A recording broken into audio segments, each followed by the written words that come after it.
Okay, time to talk about the black creatures. We're starting out with commons again. Bloodhunter Bat is black's main common flyer. It's useful. The drain 2 life. It is not exceptional. Remember, there are a fair number of 2/3s and 3/3 flyers in this format, although black does get exalted, so that's fine. Bloodthrown Vampire, if you like the Mark of Mutiny Bloodstone Vampire combos and so forth, that's fine. I'm not a big fan of Bloodthrown Vampire. Duty Bound Dead, again, has exalted, and it comes down on turn 1, so you can attack for 1 on turn 2. And the regeneration is not as important, but the exalted actually makes this fairly useful. Giant Scorpion we've seen before in Zendikar when it was absolutely insane, but that was because most of Zendikar didn't get to 3 power. It would tend to be 2 power, and this thing survived blocking. However, if nothing else, it's a good removal spell because it does have Death Touch, and you'll get a hit in. Liliana's Shade, search for a swamp. In a heavy black deck, a shade is always a shade.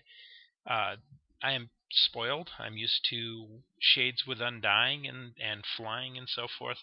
This one's not quite in that league, but it's still a solid card. Ravenous Rats, we've seen that before.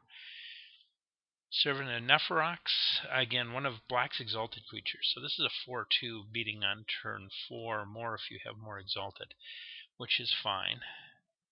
Tormented Soul, I'm not the first person to note that it's really interesting that this creature is actually very good in this core set as well. In the last one, it got you Bloodthirst. In this one, combined with Exalted, it can hit for a fair amount.